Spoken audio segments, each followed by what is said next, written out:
Hey friends, today we hear a story about Jesus meeting his friends again after the resurrection. This time it's not in a locked room, but it's on a road. And believe it or not, they don't even recognize him at first. They walk together down this road, and it's not until they convince him to stay with them for dinner, and then they break the bread together, that they realize it is Jesus with them. I love this story for so many reasons, not just because it tells us about who Jesus was and who Jesus is in the resurrection, but because it tells us something about this gift of communion that we celebrate every time we share the bread and wine together. Now, some of you might be wondering why I'm talking about this while playing with a slinky. Do any of you have a slinky at home? Maybe get it out, because this is going to help you see it in a new way. I love the slinky because it makes me think about space and time and life in a new way. You know, life, we don't know how much of it we have. We don't know the beginning or the end.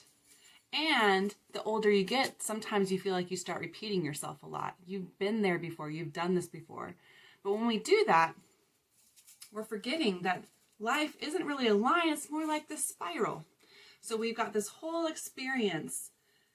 Maybe this is where we did this before. We've got this whole experience going on, and we find ourselves there again. So it might be the same, but we aren't the same.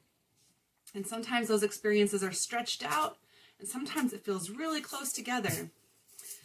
And when we talk about communion, this is what I see happening with our life.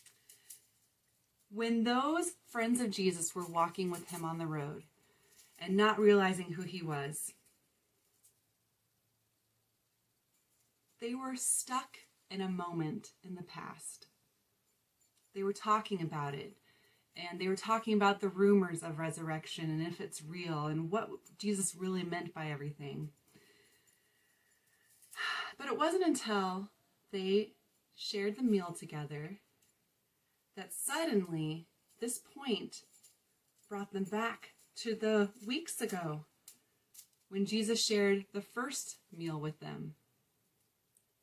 And yes, so much had happened, but by being there in the presence of the bread and the wine and remembering the words of Jesus, Jesus was there with them right then, and they were connected to this part of time in a new way. Thousands of years later, every time we participate in communion,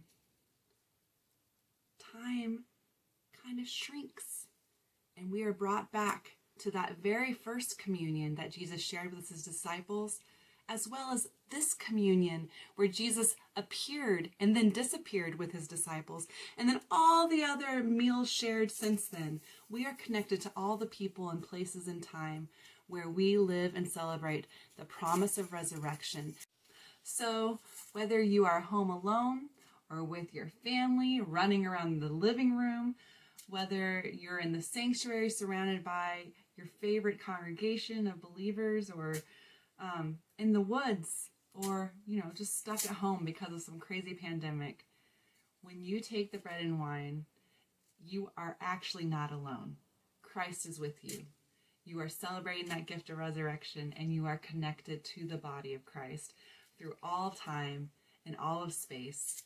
None of that can stop Jesus and God's love and the ways that we can be connected together and serve one another from wherever we are. So get out your slinky and think about the ways that time and space are no limit for a God who created it all.